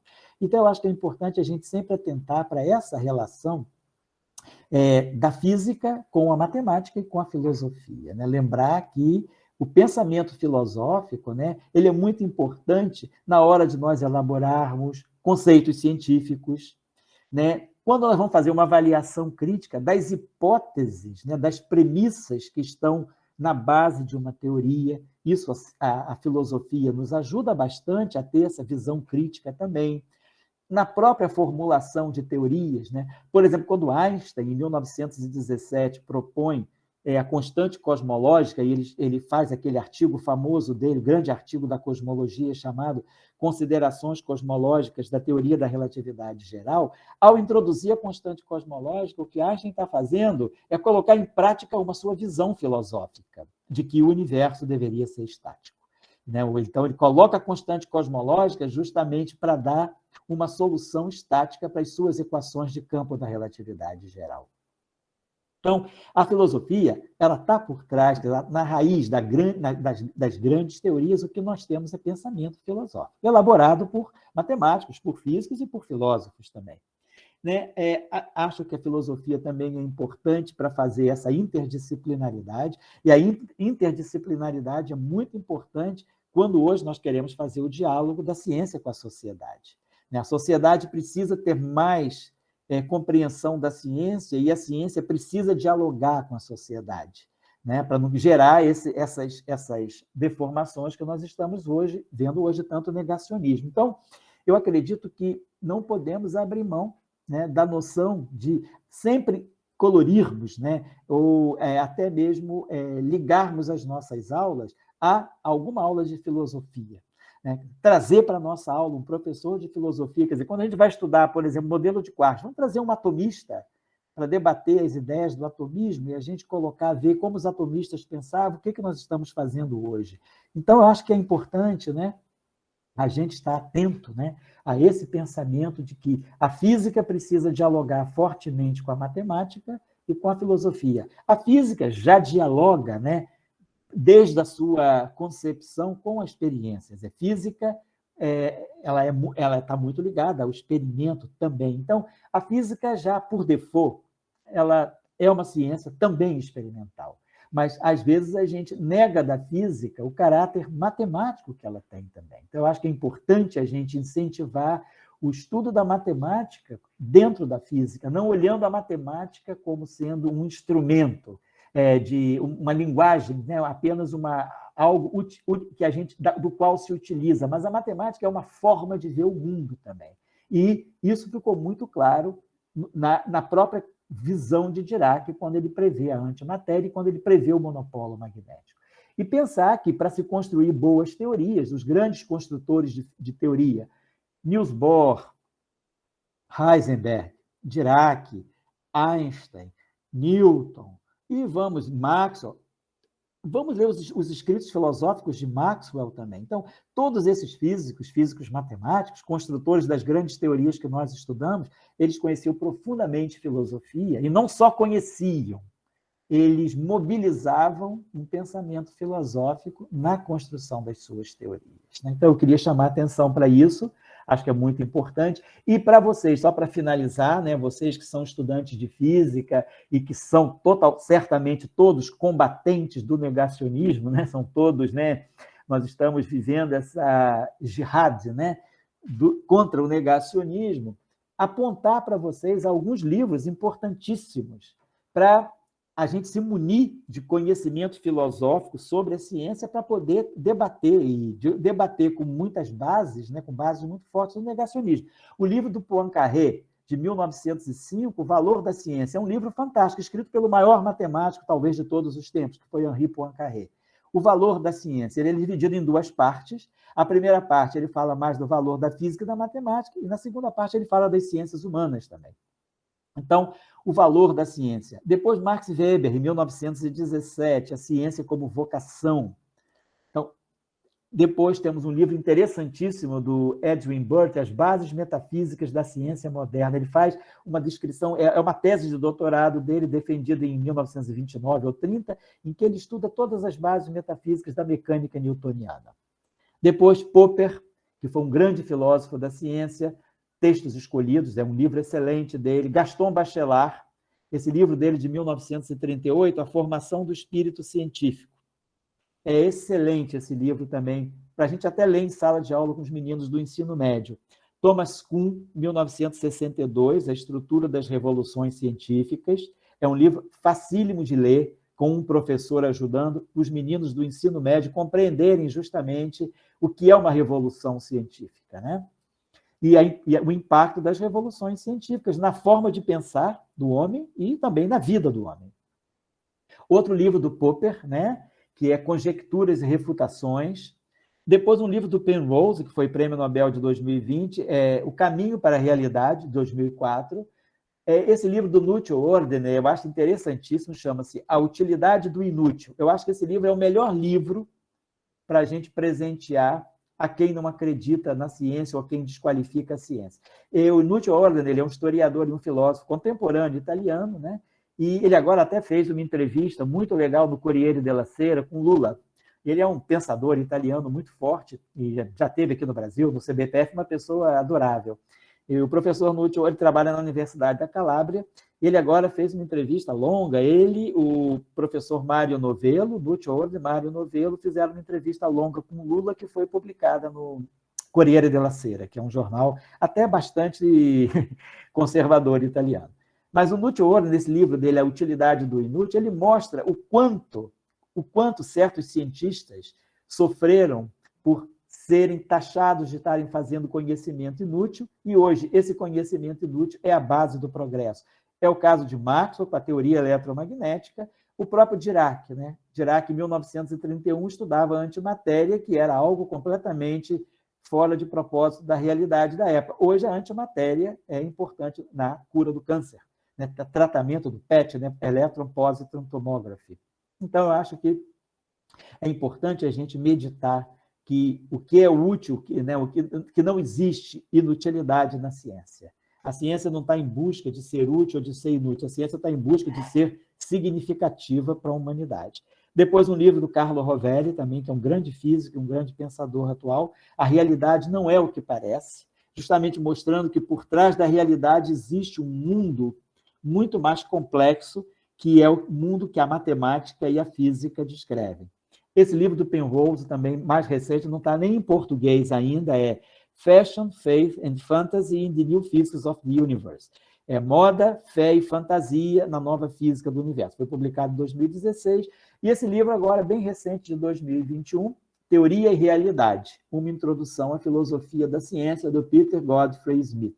Foi publicado agora em 2021. Eu acho que é um livro interessantíssimo, também de ser lido por nós, da nossa tribo, e levado para a sala de aula.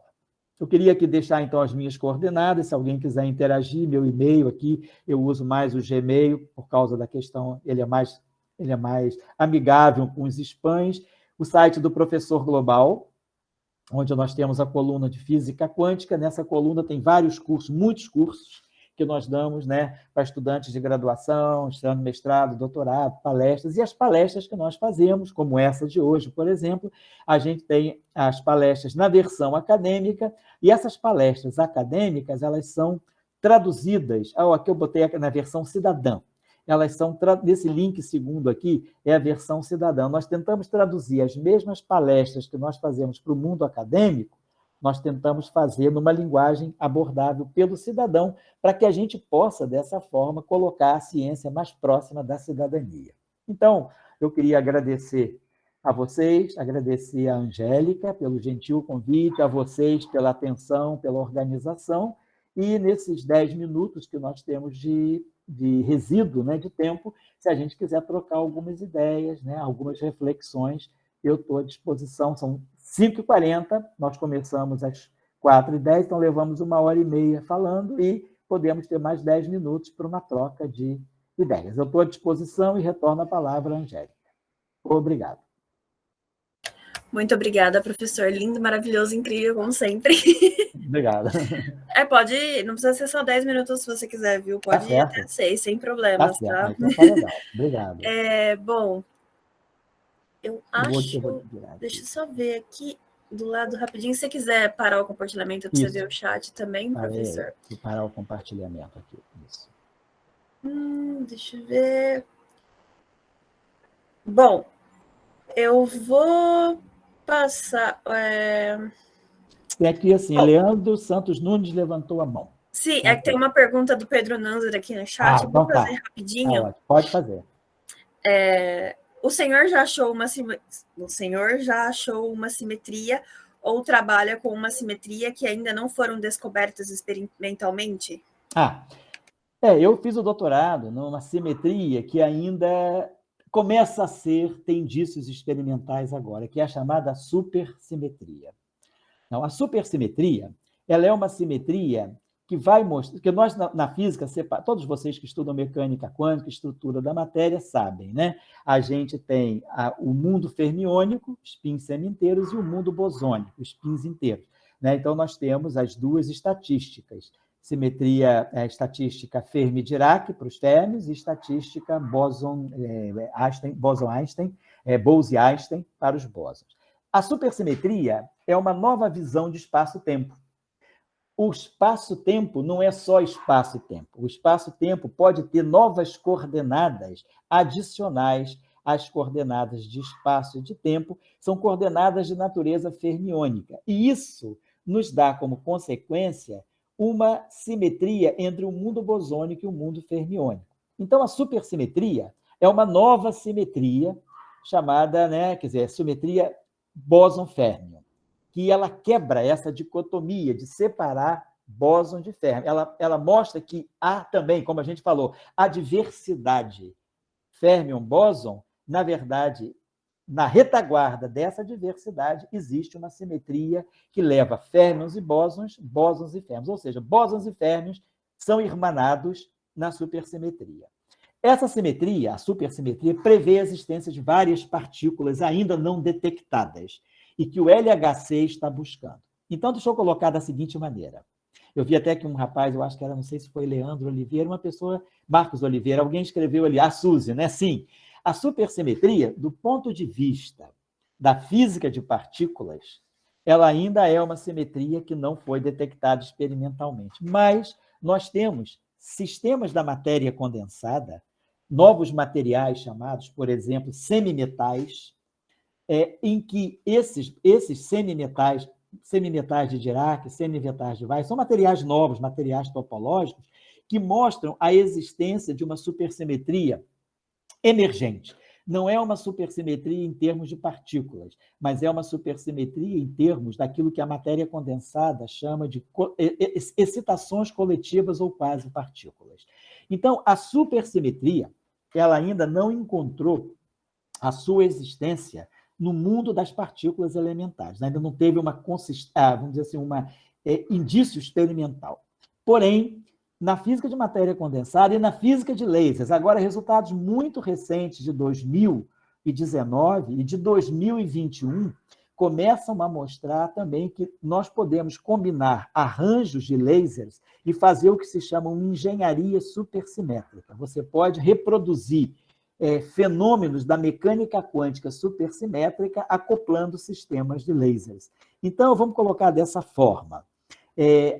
A simetria com a qual eu me doutorei, a simetria que assim, é uma fonte, talvez seja uma das partes centrais do trabalho que eu faço, ela ainda não foi descoberta experimentalmente no mundo das partículas, mas ela vem sendo cada vez mais encontrada, quer dizer, ela vem encontrando indícios cada vez mais fortes em campos que não são ainda a física de partículas. No LHC, quer dizer, uma das grandes buscas, seja do Atlas, seja do CMS, do LHCb e do próprio Moedal, é buscar indícios de supersimetria em aceleradores. Mas isso é uma questão para vir ainda, né? Ainda não houve a detecção.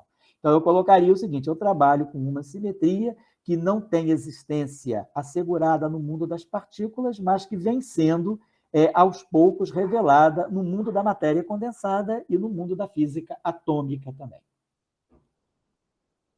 Retorno à Angélica. Ok, professor, muito obrigada. Leandro, eu vou passar a palavra para você e eu vou te pedir se você puder fazer também as perguntas que você fez no chat aí, você se organiza na ordem das perguntas, que aí você faz direto e eu não fico lendo suas perguntas, tá bom? Tá ótimo, beleza. Então, okay. Bom, Leandro, fique à vontade. Obrigado, Angélica. Professor,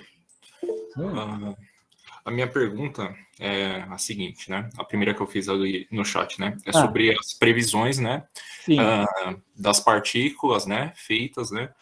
Sobre a existência delas, né, feita por teorias como teoria M, teoria de supercordas, teoria das cordas, né, sobre a existência do graviton, né, e a própria existência também dos magnétons, né, que seria a carga magnética monopólios magnéticos. unitária. Isso. Aí, Eu queria saber a visão do senhor sobre isso, né? Sobre as futuras projeções, né? Sobre isso, né? O senhor mesmo já falou um pouco, né? Sobre as pesquisas que são feitas, né? No LHC, né? Sobre isso, né? Tentando descobrir, né? Sobre novas possíveis simetrias. Eu tenho uma pergunta que é mais específica, eu acho que o senhor vai saber me responder, porque eu não tenho a menor ideia, mas alguns livros que eu li, né, tratam sobre as superfícies de Calabi-Yau, né? Certo. E aí tratam sobre a teoria das cordas, né, que seria em 9 dimensões, né, com 6 dimensões recurvadas, né, as 3 espaciais, né? E a temporal, isso. E é isso, seriam 10, na verdade, não 9. Isso, 10. E eu queria saber sobre como o senhor pensa sobre as possíveis grupos, né, de simetrias associados, né, a tais superfícies e possivelmente a teoria das cordas, né, que poderiam resolver ou sanar esses problemas, né, e isso relacionado também, né, quando a gente analisa na mecânica quântica, né, conforme você vai tomando menores dimensões, né, cada vez, né, um menor espaçamento, né, sobre como que ficaria isso relacionado ao vácuo quântico, né, que é o atual problema,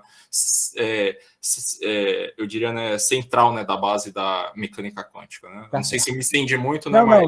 Eu entendi todo, vamos dizer assim, todo o teu menu, né? Tem um menu aí bem variado, mas assim, está tudo concatenado. Sim. Então é o seguinte, do ponto de vista, vamos dizer, as teorias de supercordas, elas são baseadas, né? Quer dizer, nós temos várias teorias de supercordas, na verdade 5, né? Por isso que se busca a teoria M, porque é uma unificação das diferentes teorias de corda. Mas elas são baseadas em grupos, SO32, grupos 8, cross 8, tem estruturas, grupos, né, que estão por trás da construção dessas supercordas. Essas supercordas, como você falou, são definidas em 10 dimensões. E elas resolvem o problema da gravidade quântica em 10 dimensões. Então, se alguém quiser saber, existe uma teoria de gravidade quântica? Hoje nós podemos dizer sim, existe uma teoria de gravidade quântica bem definida, mas em 10 dimensões. A questão é como a gravidade quântica de 10 dimensões chega ao nosso mundo quadridimensional.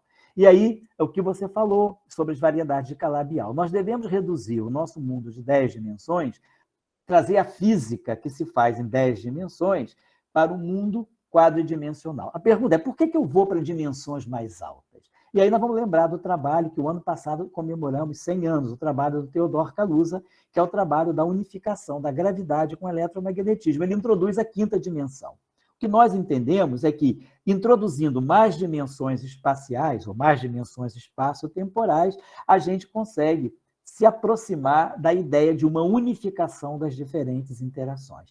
E as teorias de supercordas, elas funcionam bem exatamente em 10 dimensões. Mas a física que nós fazemos, a física dos aceleradores e a física das observações astrofísicas, das plataformas espaciais, dos telescópios espaciais, é uma física em 4 dimensões, 1 mais 3 dimensões. Uma temporal e 3 espaciais. Então, nós temos que fazer o processo chamado de redução dimensional. Como projetar uma física de 10 dimensões no mundo quadridimensional. O que acontece nas 6 dimensões extras que você falou? Então, essas dimensões internas são as dimensões nas quais nós vamos buscar esses grupos de simetrias das interações. Então, nós temos SO3, é a simetria das interações fortes. SO2, o 1, a simetria eletrofraca. Então, nós temos aí, SO3 tem 8 graus de liberdade, SO2, 3 e o 1, 1. Então, nós temos 12 graus de liberdade associados, né, a essa simetria do modelo padrão. Então, a tentativa das teorias de cordas é também, através da redução, ver como, primeiro de tudo, supercorda baseia-se em supersimetria.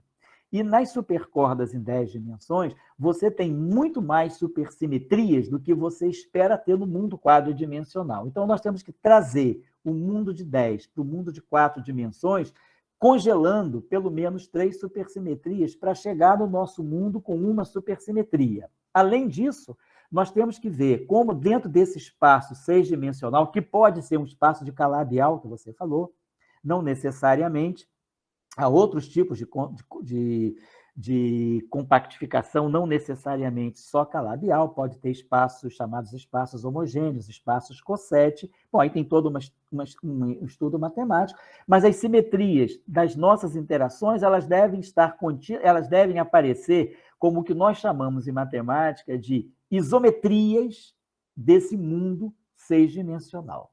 Então, assim, o que hoje nós temos, né, dentro das teorias de cordas, é que provavelmente a ideia, né, desses grupos de simetria que nós temos na nossa física, na física vigente, eles devem provir, eles devem nascer dessas dimensões extras, eles devem aparecer como simetrias geométricas desse mundo seis-dimensional extra. Então, esse é um passo para a gente saber como relacionar o mundo de 10 para o mundo de 4 dimensões. Como você falou, o graviton ainda é uma previsão. As ondas gravitacionais foram descobertas em 2016, mas o graviton ainda não. É a mesma situação. Em 1888, Hertz descobriu, né, que os circuitos elétricos geravam ondas eletromagnéticas. Então, Hertz, né, em 1888, nos seus experimentos, ele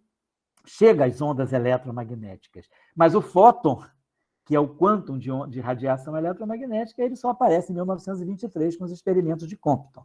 Então, hoje na gravitação, nós temos as ondas de gravidade, descobertas pelo LIGO, pelo Virgo, mas nós estamos em busca do graviton. O graviton é o quantum de radiação gravitacional, e nós não temos ainda um experimento de Compton que mostre para nós que os quanta de onda gravitacional são realmente partículas que nós identificamos como gravitons. Isso aí, então, é um projeto ainda a ser cumprido, né? E, como você falou, a ideia das teorias de cordas, supercordas, espaços de calabial, loop quantum gravity, que também é uma abordagem diferente da teoria alternativa às teorias de cordas, que é a chamada gravidade quântica de loops, são todas formulações na tentativa de não só fornecer uma teoria de gravidade consistente, do ponto de vista quântico, em 4 dimensões, como também nos levar a uma compreensão da unificação da gravidade com as demais interações. Então, esse é um problema ainda muito aberto, né? Então, como as teorias de cordas vão resolver o problema da unificação completa da gravidade com as demais interações? Como que a gravidade quântica de loops, a loop quantum gravity, vai resolver esse problema também? São questões em aberto. E, como você falou, as variedades de calabial, nós também temos, temos outros tipos de variedades matemáticas que estão associadas a esse processo de trazer as teorias de cordas do mundo 10-dimensional para o mundo quadridimensional. Existem também as chamadas compactificações em objetos matemáticos chamados orbifolds. Então, tem assim, uma vasta classe de estudos, né?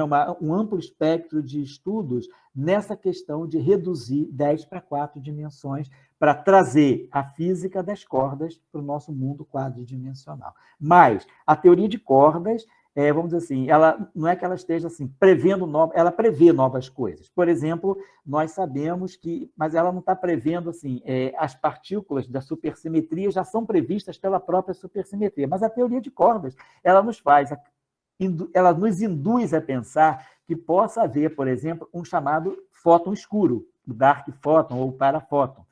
Os áxions também, eles podem ser provenientes das teorias de cordas. Então, as teorias de cordas, elas podem também nos mandar mensageiros novos que nós, eventualmente, possamos vir a detectar em 4 dimensões. Mas isso tudo ainda é projeto que está na agenda do LHC. Quer dizer, o LHC vai entrar agora em 2022 na sua 3ª rodada, espera-se que até 2030, muitas dessas estruturas, dessas partículas, possam vir a ser descobertas no LHC. E os monopolos magnéticos têm uma colaboração especial do LHC, que já começou, mas que vai ser agora potencializada a partir da 3ª rodada, que é a colaboração chamada MOEDAL. Mo é de monopolos, E é de exotic, D dark at LHC. É MOEDAL, é Monopoles and Exotic Dark Matter at LHC.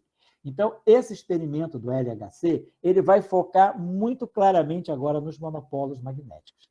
Os monopólos magnéticos podem ser procurados também no experimento no Atlas e no CMS. Mas agora, esse experimento moedal, ele é desenhado, o design dele é para detectar monopólos magnéticos, que é uma expectativa da teoria, né? Quer dizer, da ideia de Dirac, de perceber o monopolo magnético como partícula. Porque, vamos lembrar uma coisa, em 2009, os monopólos magnéticos foram detectados como estruturas complexas em matéria condensada. Então, se vocês buscarem na literatura da matéria condensada um tópico chamado gelos de spin, spin ices, vocês vão ver que esses gelos de spin, eles formam configurações que se comportam no todo como um monopolo magnético. Então, nós temos linhas de campo magnético emergindo desses monopólos formados em gelos de spin. Então, dizer que monopólos magnéticos não existem não é mais correto. Os monopólos magnéticos previstos por Dirac não foram detectados. Os monopólos magnéticos, como partículas compostas, também não foram detectadas no LHC, como física de partículas. Mas em matéria condensada, em sistemas de matéria condensada, nós já temos estruturas chamadas de quasi-partículas, que se comportam, são estruturas complexas de spins que se comportam no todo como um monopolo magnético. Então, eu retorno a palavra agora ao Leandro, agradeço ao Leandro pelas colocações que fez e retorno a palavra à Angélica. Perfeito, professor, muito obrigada. O próximo que vai fazer uma pergunta é o Guilherme de Araújo Nogueira. Pode falar, Guilherme. Pois não, Guilherme. Boa tarde, pessoal. Boa tarde, boa tarde. Professor, eu tenho uma dúvida, na verdade há muito tempo. Sim. O bóson de Higgs, que já foi medida a massa dele, é a mesma massa que aparece naquele termo de massa da Lagrangiana, da quebra de simetria espontânea do setor eletrofraco? Porque fazendo as contas, Sim. eu chego num termo ali, só que ele não tem um valor. E é um consenso na comunidade que... Olha, Guilherme, a tua pergunta, você fez o seguinte, você deu a flechada no calcanhar do Aquiles. Foi você que derrubou o Aquiles, porque você pegou o ponto. Qual é o calcanhar de Aquiles do modelo padrão? É o termo de massa que aparece no potencial de Higgs no modelo padrão. Aquele M2 módulo de φ ao quadrado.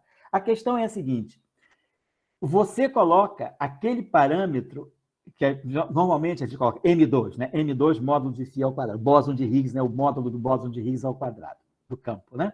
Aquele M2 que aparece ali, quando você entra na fase de quebra espontânea da simetria e vai fazer, né? Vai rever a tua física agora que houve, né, a condensação do bóson de Higgs, o que você encontra é que a massa do bóson de Higgs, a menos de um fator, que pode ser um fator 2, depende da normalização, é exatamente o parâmetro que já está no lagrangiano de partida.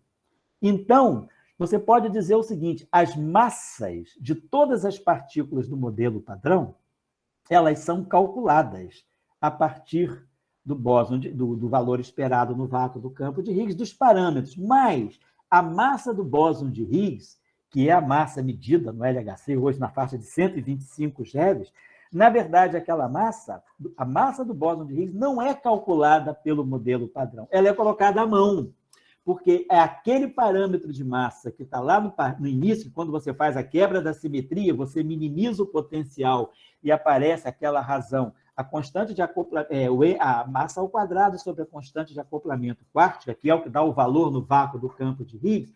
E aí, quando você joga isso para refazer a tua física na fase da quebra espontânea da simetria, você obtém que a massa do bóson de Higgs é aquela massa que já estava lá. Então, a massa do bóson de Higgs ela não é calculada no modelo padrão, ela entra como um input, ela é colocada à mão. E esse é o grande problema. Então, o que você está buscando hoje é, existe uma física microscópica que possa gerar a massa do campo de Higgs, quer dizer, a massa do campo de Higgs, no modelo padrão, ela é colocada à mão, vamos dizer assim, ela é medida experimentalmente, mas ela é um parâmetro que você vai fitar. Então, você deixa aquele parâmetro ali, mas você, quando obtém a massa do bóson de Higgs, você fita aquele parâmetro. Então, é como se você desse o valor que você encontrou alguma coisa que já está na teoria, mas você não calculou a massa do bóson de Higgs. Então, esse é o grande problema. Então, quando você vai buscar física além do modelo padrão, você vai buscar, talvez, uma teoria microscópica que vai dar a origem daquele parâmetro que está no potencial de Higgs e que depois vai ser a massa do Higgs. Se você resolver essa questão, encontrar qual é a física que está por trás dessa massa, aí você pode dizer que realmente você tem uma teoria mais microscópica e uma teoria mais bem-sucedida do que o modelo padrão. Mas como você me chamou a atenção aqui, o calcanhar de Aquiles, um dos calcanhares de Aquiles do modelo padrão. O modelo padrão é muito bom, mas ele tem 13 problemas, né? Ele precisa de um Hércules para resolver 13 grandes problemas. Os 12, vamos dizer, os 13 trabalhos do Hércules da física de partículas ou da física de teórica vai ser resolver 13 problemas que o modelo padrão. Um deles é esse problema da massa que você levantou. A massa que você tira para o bóson de Higgs é a massa que já está lá desde o início. Então, a teoria te enganou. A teoria nos engana. É esse que é o problema. Não sei se respondi à tua inquietação, Guilherme. Respondeu, professor. Muito obrigado e muito obrigado pelo curso. Muito motivador. Por nada. Bom, professor, muito obrigada pelo curso, muito obrigada pelas respostas, muito obrigada pela participação. Tá ótimo, muito obrigado a vocês. A gente vai encerrando por aqui, tá bom? Então tá, Angélica, obrigado a vocês, sucesso e um grande ano de 2022 para todos vocês, seus projetos de vida e para o nenenzinho que vem, se Deus